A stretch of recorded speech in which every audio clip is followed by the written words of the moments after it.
Bom dia. A minha história, a maioria de vocês já sabe, porque eu já a contei muitas vezes, inclusive em meus livros. Mas vamos nos recordar aqui de como eu encontrei o caminho para resolver a minha sobrevivência financeira. Depois de muitas peripécias, eu comecei na minha vida aos 7 anos de idade, sendo servente de pedreiro, lá em Mongaguá. Isso eu já contei. Eu trabalhei em toda espécie de coisas. Fui office boy, fui mensageiro, fui vendedor, vendedor de livros, de planos de investimento, enfim, tudo que pintava eu fazia para conseguir sobreviver. Só que nunca fui muito bem sucedido nessas coisas até entender como funcionava a mecânica, né? O jeito de fazer da sobrevivência financeira, que é justamente a educação financeira. Como eu não tive pai, eu fui criado por um padrasto, nunca ninguém me educou a respeito de finanças. E tudo que eu ganhava de dinheiro, eu entregava à minha mãe. Ela nunca me dava dinheiro nem para o ônibus, nem para o bonde, que havia bonde naquela época, e nem para ir ao cinema. Ela pegava o meu dinheiro, quando ela já não precisava, ela ainda pegava o meu dinheiro, porque quando ela se casou com o segundo homem da vida dela, esse homem tinha dinheiro, ele tinha várias propriedades. Resumindo a história, eu não tinha dinheiro de jeito nenhum, eu me virava nos 30 para ter algum dinheirinho, e era muito difícil. E mesmo assim, isso não impediu que eu começasse a fazer caridade bem cedo, né? Eu já contei isso antes, quando eu estava numa viagem de trem para a cidade de Jandira, acho que era Jandira, onde os padres salesianos do colégio em que eu estudava tinham uma espécie de chácara com piscina e tudo mais. E foi aí que eu encontrei uma velhinha que precisava de dinheiro e fiz minha primeira caridade e aprendi a praticar a caridade. Aprendi na prática, né? Nunca fui ensinado por ninguém. E essa história de você não ser ensinado, você tem que descobrir os caminhos das pedras por si mesmo. Como eu ensino na oitava grande regra da vida que eu passo na minha mentoria principal, todas as adversidades vêm para que você aprenda alguma coisa. É uma lição que a vida lhe dá. Você não evolui através dos momentos em que você está confortavelmente bem-sucedido. A zona de conforto não leva você a fazer grandes transformações.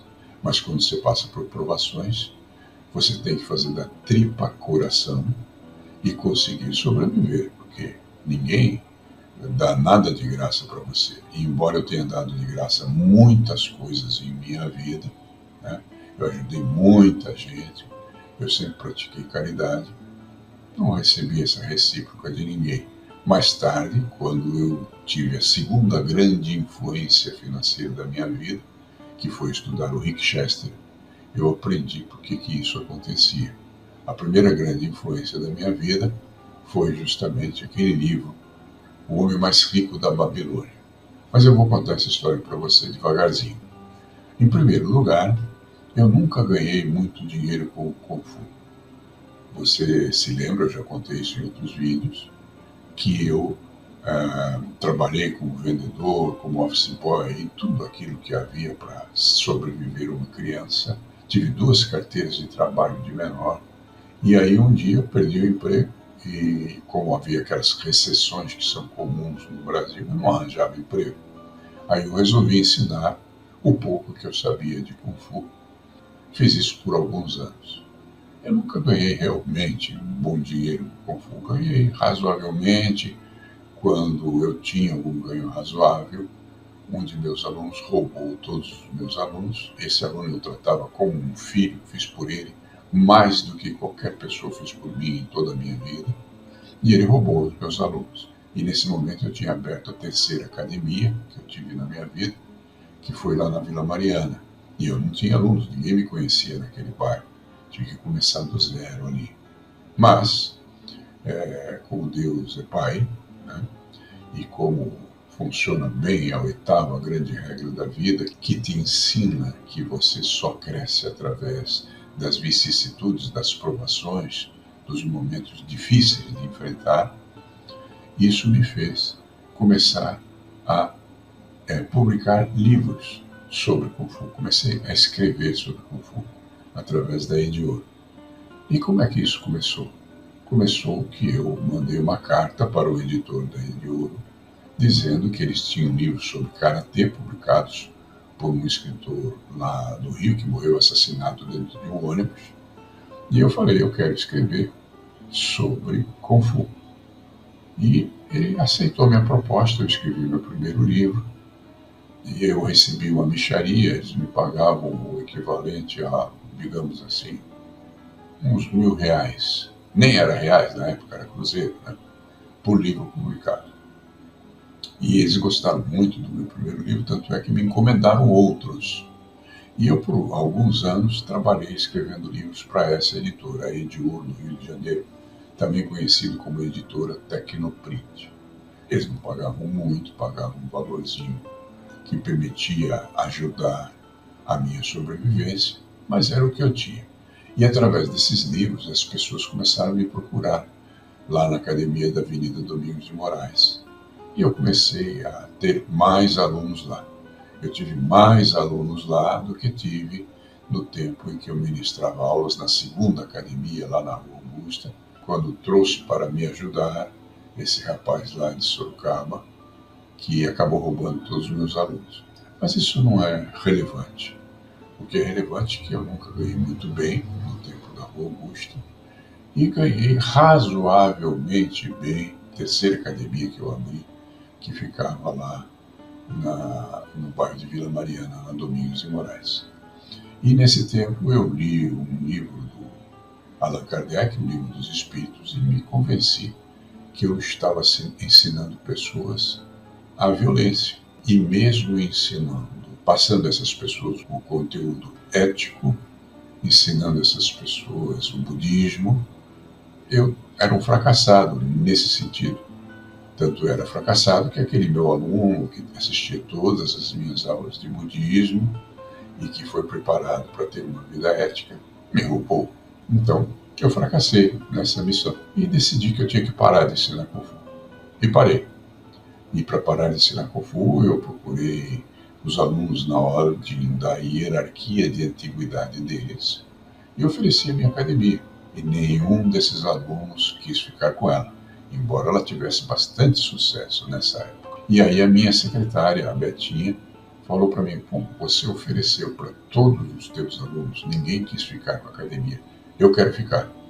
E então a academia foi vendida para essa menina por um preço irrisório, simbólico. Eu cobrei dela o valor de todas as angariações de um mês. Portanto, ela não tinha que fazer nada, a academia era um sucesso, ela tinha que me dar um mês do que era produzido na academia e lucraria com os outros 11 meses daquele ano, só administrando o que já existia. Então foi um negócio de pai para filho mesmo. No caso, pai para filha, né? Ela não era minha filha, era apenas minha secretária. Aí o que acontece? Eu me mudei para Campos do Jordão e me comprometi com a Betinha de ir a São Paulo todas as semanas para ministrar uma palestra na academia, porque ela dizia que era o meu nome que trazia alunos e eu não podia sair da academia assim sem dar esse possível auxílio a ela. E foi o que eu fiz durante mais ou menos um ano. Essa academia foi vendida pelo valor de uma mensalidade, né? De uma angariação de mensalidades, de um mês apenas. E mesmo assim, a Betinha pediu que eu dividisse isso em 12 meses. E eu dividi. Ela me pagou só as 3 primeiras prestações. E depois ela se casou com um advogado, e o advogado a instruiu, não sei de que maneira, e pararam de me pagar. Aí eu propus a esse advogado, que era espírita, que ele doasse o resto do dinheiro que me deviam, que não era grande coisa, para a Federação Espírita de São Paulo, me apresentasse o recibo e eu daria quitação sem receber. Então, não tive lucro com o Kung Fu. Essa é a grande verdade. E aí o que acontece? Quando eu abri essa academia, eu estava dizendo a você, eu comecei a publicar livros sobre Kung Fu.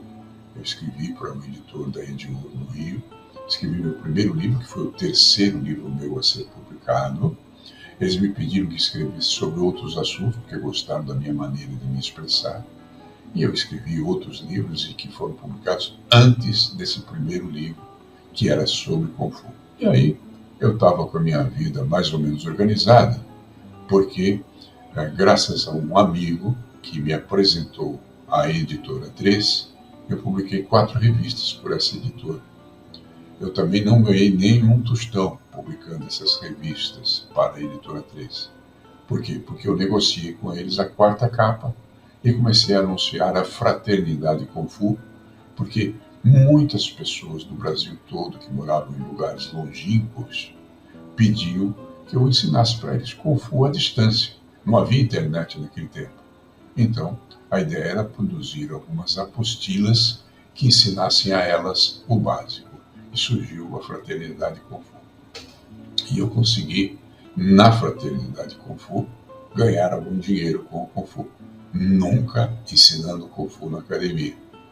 Então, nessa época, eu tive uma certa influência muito brilhante, que foi a influência do livro O Homem Mais Rico da Babilônia, que anos depois eu consegui que fosse publicado no Brasil, porque eu achei que o nosso povo merecia essa oportunidade. Então esse livro, que eu li em inglês, apareceu na minha vida da seguinte forma. Eu li um livrinho que era plágio desse livro, escrito por um escritor de Santos, da Baixada Santista. Ele plagiou o livro americano, inventou os nomes do personagem, e eu li esse livrinho, porque eu comprava muitos livros, eu sempre procurei saber mais, aprender mais, porque eu não tive um pai que me ensinasse. Então, eu pensei, essa tarefa é minha, eu tenho que aprender a sobreviver. E eu comprava muitos livros, sempre gostei muito de ler. Hoje eu tenho poucos livros, esses livrinhos que estão aí atrás de mim, não é nem 1/10 dos livros que eu tinha antes de me mudar aqui para Praia Grande, mas é o que cabia aqui. Então foram os que restaram. Presenteei um amigo meu lá de Sorocaba com o restante dos livros.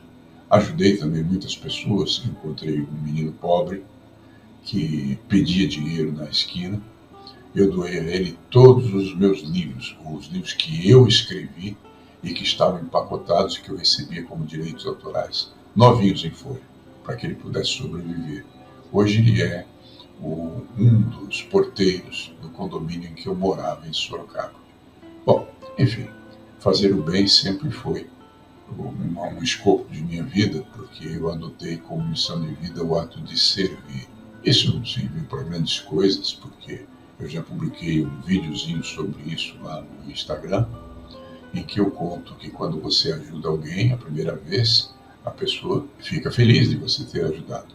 Se você ajudar uma segunda vez, ela já começa a contar com a sua ajuda. E se você ajuda uma terceira, uma quarta, uma quinta vez, ela conta com isso. E se você parar de ajudar, porque vê que ela não reciproca os seus esforços, ela passa a te odiar. Que foi mais ou menos, acho, o que aconteceu com aquele aluno que me roubou os meus alunos. E, inclusive, há pouco tempo, a minha esposa mandou um videozinho de uma senhora que falou sobre isso também. Faz parte da vida, né? Mais tarde, quando eu conheci a obra do Rick Chester, é que eu aprendi que não adianta você ajudar as pessoas e que as pessoas que você ajuda não vão te ajudar, não vão reciprocar, não vão demonstrar gratidão. É raro que isso aconteça, é raro que elas demonstrem gratidão. E você não consegue vender para amigos, você não consegue prestar serviços às pessoas e obter uma reciprocidade. Eu aprendi isso quando me tornei coach. Foi uma experiência sem lucro, até que eu fui ajudado por um amigo.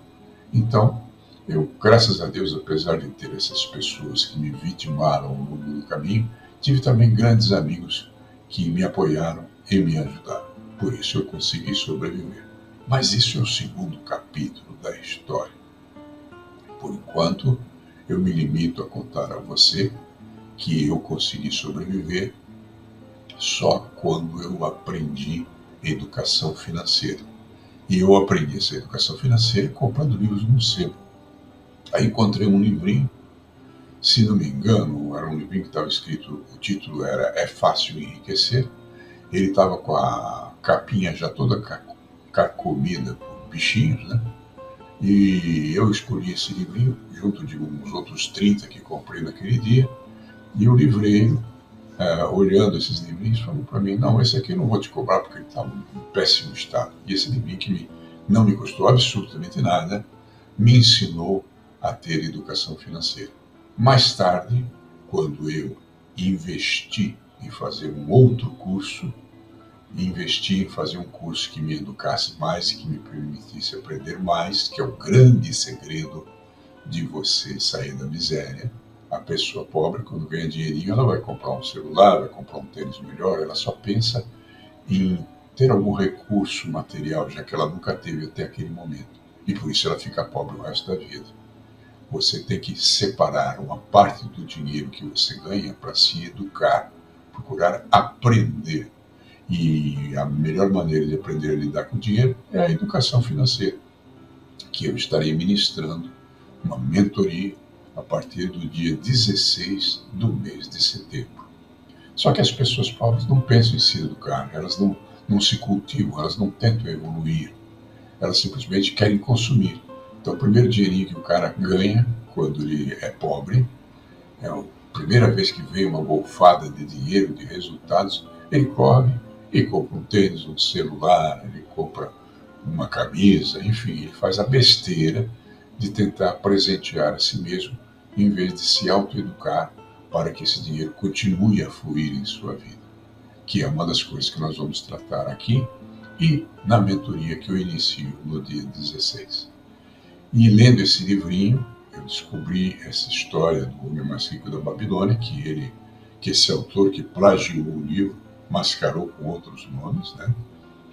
E mais tarde, quando eu estava tentando aprender mais, eu me inscrevi no curso do Dale Carnegie sobre oratória.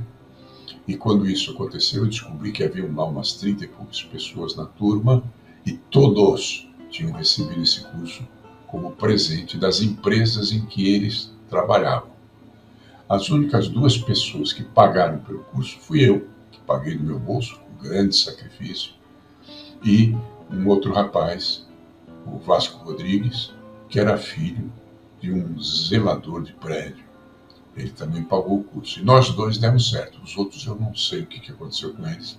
E esse menino, que era filho do zelador, foi para os Estados Unidos, morou lá durante alguns anos, e ele comentou que essa história desse livrinho que eu contei para ele era plágio e que o livro original foi escrito nos Estados Unidos, chamava-se The Richest Man of Babylon, e é nada mais nada menos que o homem mais rico da Babilônia. E aí eu li esse livro em inglês, e com isso eu comecei a transformar minha vida em termos financeiros, e vou ensinar a você o que eu aprendi com o livro no meu próximo vídeo. Obrigado pela sua presença, amigo. Você tem aqui logo a seguir algumas telas que trazem o link que permite a você pegar um livrinho de graça e se inscrever na minha mentoria Sobrevivência Financeira, que se inicia no mês de setembro, no dia 16. Muito obrigado, tenha um excelente dia.